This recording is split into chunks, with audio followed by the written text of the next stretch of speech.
Alright, back again. Let's see, he has his sword, he's screaming, and nothing.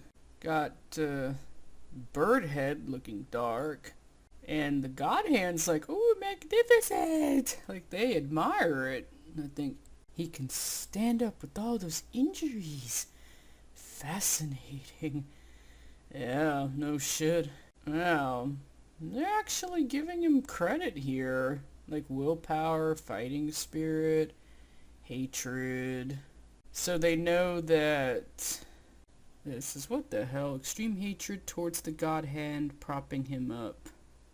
Ah yeah, towards Femtu in particular, who after all is responsible for marking him with the brand. So they obviously get it. I mean, they understand why that they're not liked very much. How long will he last? He's getting up those stairs. Guts is looking upward. Fem2 is looking downward. His dick is showing. Certainly looks like it. It's my petty existence. Don't make me laugh.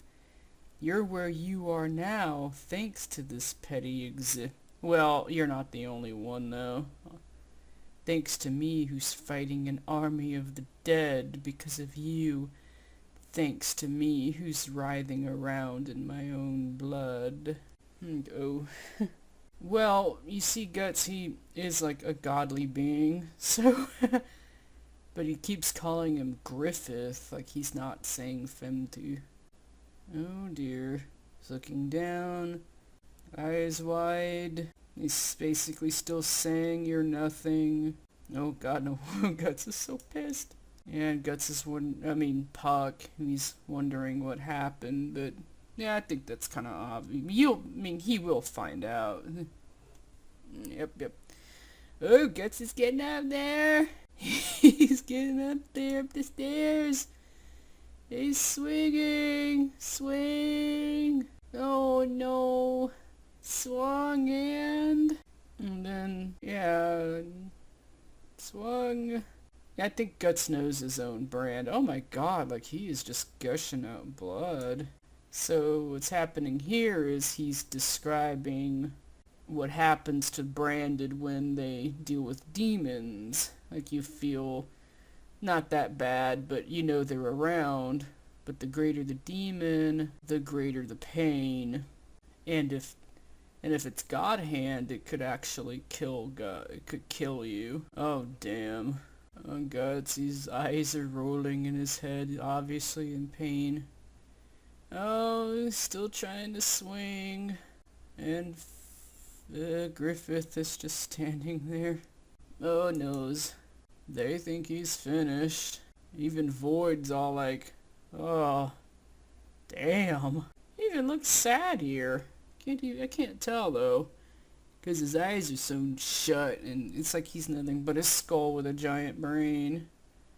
And okay, that eye belongs to Femtu, and they are wide, and you keep staring at him. Do you want to keep staring? Yes. Oh, he's swinging! Oh, and missed. Because he gets projectiled with telekinesis far back to God only knows where. And Ubik and Conrad are like, oh damn. Yeah, how do you fight that, Guts? Oh, and he's slammed into the wall. And falls down, goes boom, face first. Oh, damn. Man, the Godhand's actually impressed. Yeah, you gotta give credit where it's due. Oh yeah, like Ubik points out that all of that was after he was fighting a powerful apostle. Oh, and here Xlan says, if that boy became one of ours, I'd love it. I'm sure you would. But he wouldn't love you very much. He's not serving you or your tits. He don't give a shit about your tits. And then Conrad, I believe that potato head Harkonnen wannabe, points out that he hasn't been ordained by the laws of fate, so he can't be among us. Besides, he's finished. When she says one of ours, they're like apostle or god hand.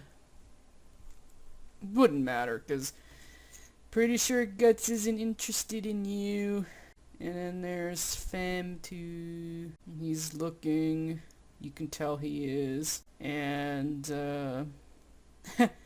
and the Fem 2 says, like, I've unintentionally granted your wish. Yeah, right. You know he's still alive. Oh, he's grateful. And Void is, and the Watcher of the Sky is like, Void. Like, enough of the sideshow. Right. It's the Invocation of Doom. Huh? That sounds like a band name. Reminds me of the song The Invocation of the Sun, but obviously there's a huge difference. Sacrifice. He's asking for a sacrifice. And no, you can't use the Black Swordsman. Yeah, they make that really clear. It says he's already marked, and even if he's not, like, an enemy, yeah, so you can't just sacrifice enemies or people you don't give a shit about. It must be someone important. Ugh, man. Then it's almost like giving up a so you have to be capable of really loving that person very, very much. Yeah, so this is, it basically breaks you of everything. Because the pain of that loved one being sacrificed is so great that you just don't feel anything anymore. This is a fissure in your heart will open up into which evil will surge. And this is Conrad saying it. He really looks like a baby Baron Harkonnen. Yeah, so that reminds me of like the Wizard's First Rule, Terry Goodkind books. There's this group called the Mord Sith. Like, I don't know how it's really pronounced. And these girls, they take the kindest, like the best girls, I guess the most moral, and then torture them until they're obese, which basically breaks them of their will. Then they have to kill their mother, which breaks them of compassion, supposedly, and then kills their father, which breaks them of all connections. So they end up being extremely vengeful and evil. And the reason why, like, the kindest, the I guess the most good ones are chosen is because they feel like people like that would be more vengeful than somebody who is evil to begin with. Like, kind of like a Harvey Two-Face. And in The Dark Knight, he actually scared me more than the Joker. So they feel like that the good would fall the furthest into evil, and then they just break, and then they're hollow, and then evil just takes over. At least that's the going theory. I mean, that's how it works, I guess, according to these cosmologies. Oh, and Puck is so horrified, and Fem, too, with his nasty bird hand. Look at his nails. They're like fucking razors. He's a razor boy. And he's pointing at Teresa. And she's so stunned, like, what? And Fem 2's the one saying, cut your love asunder, Count. Like, yeah. Kill her, condemn her to hell. No, that's, and then you just become a new apostle. Oh, she's just, of course she doesn't want that. Yeah, he's clearly not really willing. And yeah, like, if it's anyone else, doesn't really do anything. It's definitely not an easy choice. And so they know he did what, they know who he sacrificed last time. But I think it's one thing to sacrifice a wife you loved, but ultimately betrayed you. It's another thing to sacrifice a little girl who didn't do shit to you. Oh, now she's gonna find out the truth. Uh-oh, yeah, that's right. They're gonna tell her everything. and they're gonna show her what happened. Oh dear. Oh, and Ubik, I guess, is showing her. There's the big Baron Harkonnen, Mr. Baldy. Oh, damn. They can do that. They can show you stuff from the past. A bit more trim. No, he's not, Ubik. He's still fat. Dude. Okay. She looks just like her mother. Oh, Teresa, yeah, it's your mommy. Oh, yeah. And they look like such a happy family. It wasn't. And Guts is listening because he's still alive. This is overrun by pagan. Well, more like people there happen to have a different religion. Oh, noes! And so he hunted it down and was off and away. And his family was there to soothe him until he found... Yeah, Slug Count's like, oh my god, I remember this shit. Oh no! Oh, damn, Guts! Teresa, Puck are just, oh my god, but Guts is like, figures. Oh, check this out. We've got a goat statue with a star on his head, and he's got wings, and people are having an orgy. Everybody. Like women, men, oh man. This is not safe for work. But when... Like, no one's discriminating here, it's just sex stuff. Hey, love as thou wilt. Oh, he was not happy. A sea of flesh squirmed in a tangled mass. Hey, it looks like fun. Oh, it's a goat. Did I say it was a goat? I think I said bull. Oh, but it's grotesque. I think that's Baphomet. And meanwhile, there are these three women on top of each other, having smecks. Oh, that was the wife. Oh dear. Yeah, she's definitely cheating on him. Oh damn. And Teresa's just thinking, no way. But it's probably true. Yep, they're showing you. And I don't think they're lying either. And they're just showing it is what it is. Oh damn. Oh. And then he just killed them all? Like, how? Only heaps of flesh and blood lay scattered about. So he's the 100-man slayer? Or 100-woman slayer, more like, seeing as the majority were women. I'm sure he had some help. And then there's the wife. Uh-oh. I knows. And he can't do it. Oh, she's like... She has her arms out. And she's sure that he won't be able to kill her. And he isn't. And Teresa's watching. Yeah, couldn't do it. Yeah, couldn't do it. Yeah, she knew. And he's trying to kill himself. But he sees an egg. An egg in a little dish. Those little dishes that are used to break eggs. And I never saw the point of those. You can't put an egg in a bowl. But anyway, his despair was part of fate. And then the God Hand. I only see Slan and Void. Yeah, Conrad, just those four. Yeah, there they are. And that's... the Black Sun. Black Sun in a white world. And then there's God Hand. And then he'll become a being who will never know sorrow or despair. Must be nice. In exchange for just one phrase. And the wife is watching like, what the hell is this? This is right in front of her. She's just too shocked to do anything. She's also naked. Doesn't have anything. Teresa, like, stunned. And... oh, what the hell? He said it. This, oh my god. Apparently this being basically ripped the wife to shreds. Just grabbed her, tore her limb from limb, and ate her while she's still alive. and her brand is right over her heart. Like her chest, like between her titties. Oh, damn. That was brutal. Oh, man. Yeah, you said it.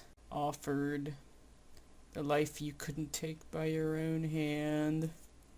Loved and hated the most. Oh, so it says the lie you loved the most and hated the most. Oh, that sounds familiar. So that you can bury your fragile human heart. Oh, look. I think it's Femto that's saying that.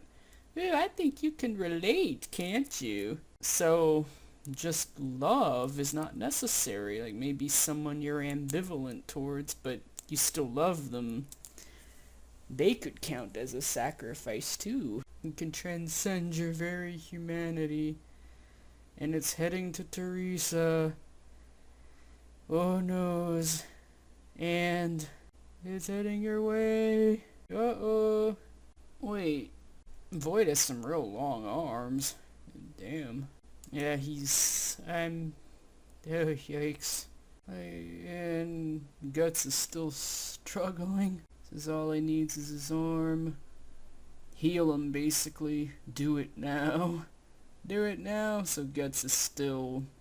like, he's still gonna get back up. And the Guardians of Desire 5 is ended. And Puck is shocked. And he's still... oh, noes. And what the hell is this? Is this the right way?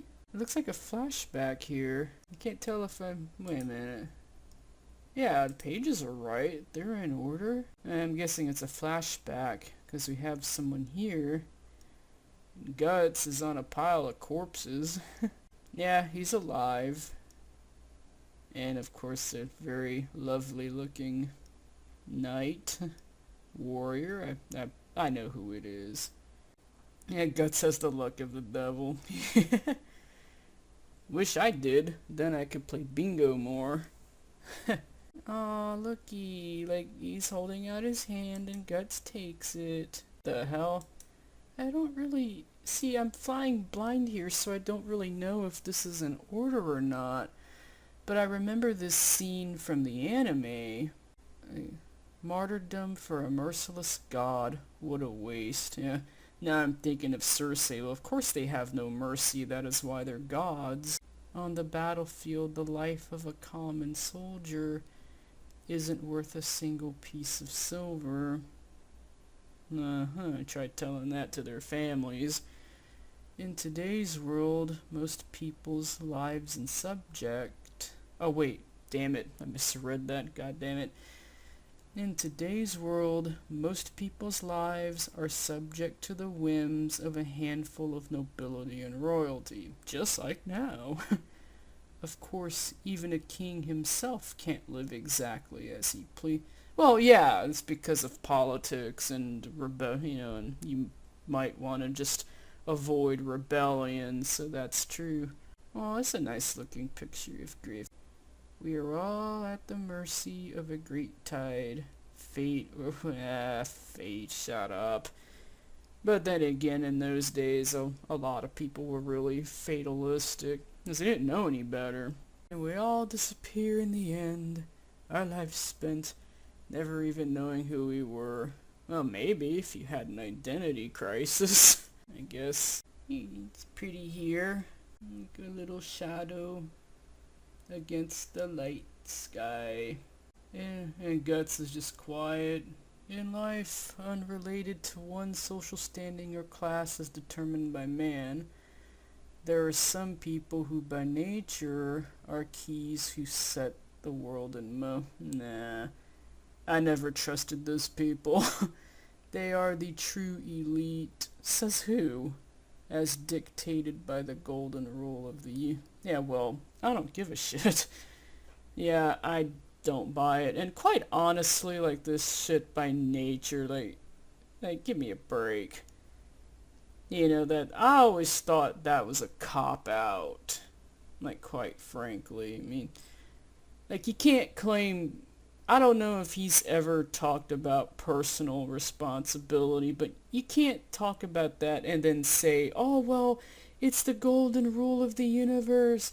It's nature, yeah. And I'm guessing you want to be one of those keys, but what do you do with those who don't want to be your locks? Just curious. Because there will be people out there you have no power over. And, you know... Oh, would that be Guts by any chance? Yeah, he's one of them. So, oh, well, anyway, he wants to know who he is, basically. Like, what is my place in the... I like to think that it's whatever you decide, but choices aren't made in a vacuum, honestly. And, what am I capable of? You sound like every single teenager in the world. Well, don't talk about destiny. Like, it's your choice. But like I said, I know it's not quite that cut and dry. Like, I could choose for like if I was pregnant and married, I could say, well, I choose for you to have the baby. Except that doesn't really work. I don't know what the hell I'm saying here. I'm not really, I don't really believe in fate, but I also think that personal responsibility doesn't make you all powerful. Like, there will be situations that are not your fault. And shit happens, to be honest, you know, like, you can make all the right choices and things can still go wrong, like, that's life. Anyway, Guts is like, I don't give a shit, it's funny, it is. Oh, so we have Griffith, so pretty, smiling, and then Fem2, who's smirking. You're the first person I've ever spoken to like the... Yeah, I remember that in the anime, and my first thought was, like, Torak from, like, the Belgariad, like, how Torak, king and god, like that. It was really weird. It says, at that time he shone before me as something beautiful, noble, and larger than life. Yeah, at that time, well, he's so pretty, though. He do be a pretty, pretty boy. Yeah, certainly. And that's Guardians of Desire episode 6. Okay, so this is a flashback. I didn't know it was this early. I thought it was right in the golden age. But this is what happens when you, like, watch the anime first instead of reading the manga. I made that boo-boo. Well, I just have to get over it. So, I guess that'll do for this part. After that is probably right back to the mean God hand people, because they are mean.